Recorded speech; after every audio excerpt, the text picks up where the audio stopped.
মারাত্মক গুরুত্বপূর্ণ প্রশ্ন, যে প্রশ্নগুলো বারবার পরীক্ষায় আসছে এবং আবার আসবে ইনশাআল্লাহ। এই যে বাংলাদেশ বেতার হিসাব সহকারী 2019 সালে আসছিল, বলতেছে ভাই দ্য বেবি স্লিপস, জাস্ট ঘুরাই দিছে প্রশ্নটা আগে। ওই প্রশ্নে ছিল হি স্লিপস, এখন দিছে ভাইয়া the baby sleeps. The baby কি ভাইয়া আমার স্লিপস, বেবি কি ভাইয়া আমার স্লিপস। বলেন এই যে বেবি স্লিপস, বলতেছে বেবি স্লিপস, এই স্লিপ শব্দটা কোন ধরনের পাই? এবার দেখেন মজা কাকে বলে, খুব খেয়াল করেন। একটু আগে এই প্রশ্নের উত্তর কি ছিল ভাইয়া? এই যে স্লিপ শব্দটা কি ছিল ভাইয়া? ইনট্রানজিটিভ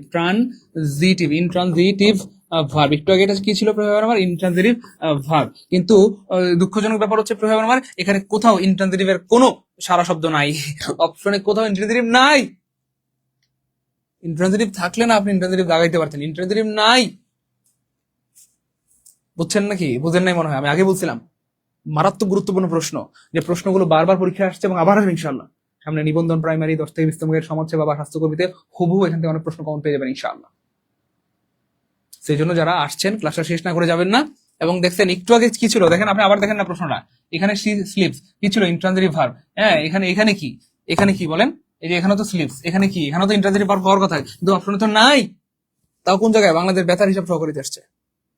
এবার বলেন কি বলবেন? নিউটার বলেন, প্যাসিভ বলবেন, ট্রানজিটিভ বলবেন, রেগুলার বলবেন, বলেন।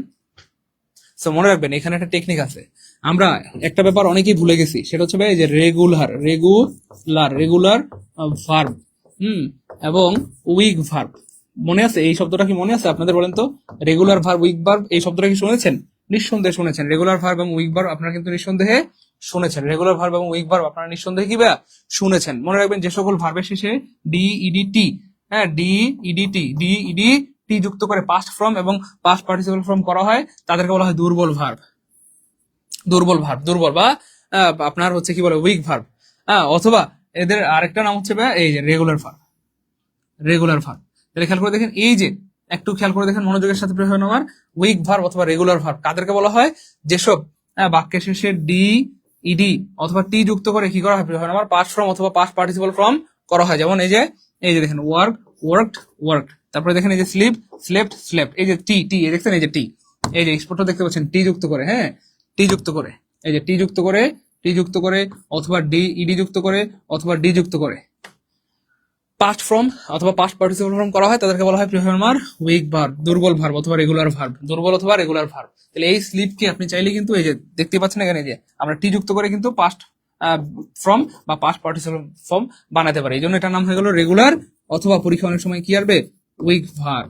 সো রেগুলার থাকলে রেগুলার আনসার হবে, রেগুলার না থাকলে উইক হবে। ক্লিয়ার?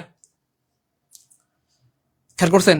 তাহলে একই মানে প্রশ্ন দিয়ে ঘুরায় ফেরা বিভিন্ন স্টাইলে প্রশ্নগুলো বানায়, একই প্রশ্ন দিয়ে ঘুরায় ফেরা প্রশ্নগুলো কি আমার বানায়।